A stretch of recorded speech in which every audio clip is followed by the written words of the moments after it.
भारत में एक बड़ा सपना देखा जा रहा है, हाइपरलूप ट्रेन, यानी ट्रेन को 1200 किलोमीटर प्रति घंटे की रफ्तार पर चलाने का सपना। और यह सपना साकार करने का जो काम है, अगर हम उसकी बात करें तो यहाँ आईआईटी मद्रास में इसके लिए काम किया जा रहा है। आप देख सकते हैं कि इस तरीके से ट्रैक तैयार किया गया है और आईआईटी मद्रास में इस ट्रैक को तैयार करने के लिए जिन लोगों ने काम किया है, आइए सीधा उन्हीं से बात करते हैं। क्या नाम है भाई साहब आपका?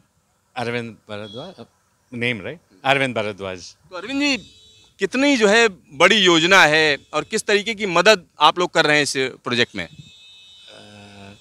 किस तरीके की फंडिंग कर रहे हैं? Funding. Oh, okay. Thanks to railways and lot of our industry partners like ArcelorMittal, L&T, and Hindalco. So we have been able to get as a truly collaborative project between industry, academia, and government. Railways has been the real partner who has been funding from day one, and we as a startup have been working very closely with the IIT Madras ecosystem to make it happen.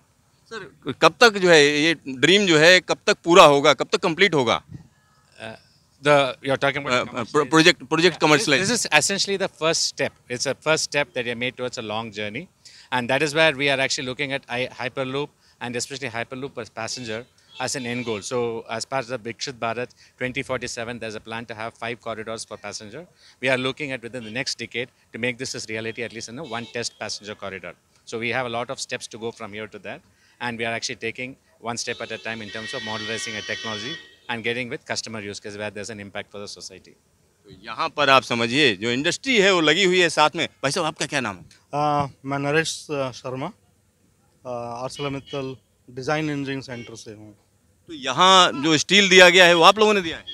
हाँ, ये project सभी का एक संयुक्त सफल अभियान है। इसमें आर्सेलरमित्तल, जैसा कि आप जानते हैं, ये विश्व की काफ़ी प्रसिद्ध स्टील कंपनी है। तो जब TUTR IIT मद्रास ने हम लोगों से संपर्क किया था तो हम लोगों ने काफ़ी उत्सुकतावश इस प्रोजेक्ट में हमने आगे कदम बढ़ाए हैं। और 410 मीटर का जो आप ये ट्यूब देख रहे हैं और जो भी स्टील इस प्रोजेक्ट में लगी है, वो हमने सहयोग इसमें IIT मद्रास, हाइपरलूप, TUTR को दिया है। और केवल इतना ही नहीं, हम लोगों ने अपने इंजीनियर्स भी यहाँ पर रखे हैं जिससे टाइमली हम इस प्रोजेक्ट में सहयोग कर सकें। ये हम सब लोगों का काफ़ी बड़ा सपना है भारतवर्ष के लिए। प्रधानमंत्री नरेंद्र मोदी जी का जो सपना है कि नई ऊंचाइयों और नई गतियों पे इस देश को लेके जाना है, तो उसमें हमारे प्रतिष्ठान की तरफ से, हमारी कंपनी की तरफ से जो भी सहयोग हुआ है वो हमने दिया है और आगे भी हम जारी रखेंगे। तो यहाँ पर आप समझिए अलग अलग जगहों से सहयोग दिया जा रहा है। साथ ही साथ आईआईटी मद्रास की बात करें तो आईआईटी मद्रास के जो छात्र हैं वो इस काम में आगे बढ़कर लगे हुए हैं। इसमें दोनों तरीके की चीज़ें इस्तेमाल की जाएंगी, प्रोपल्सन का भी इस्तेमाल होगा, लेविटेशन का भी इस्तेमाल होगा, और साथ ही साथ एक अलग तरीके की डिज़ाइन की जा रही है। खास तरीके के जो पुर्जे हैं उनको तैयार किया जा रहा है, उनके पेटेंट फाइल किए जा रहे हैं और आने वाले दिनों में ये कोशिश की जा रही है पूरी तरीके से मेक इन इंडिया के तहत इसको बनाया जाए। क्योंकि हाइपरलूप की जब बात होती है तो एलन मस्क का नाम आता है, उसके पेटेंट का नाम आता है, दूसरी बड़ी कंपनियों का नाम आता है, जगह जगह पर इस पर काम चल रहा है, लेकिन भारत को लीड लेनी है, उसके लिए यहाँ पूरी कोशिश की जा रही है। Siddharth, news station, IIT Madras, Chennai.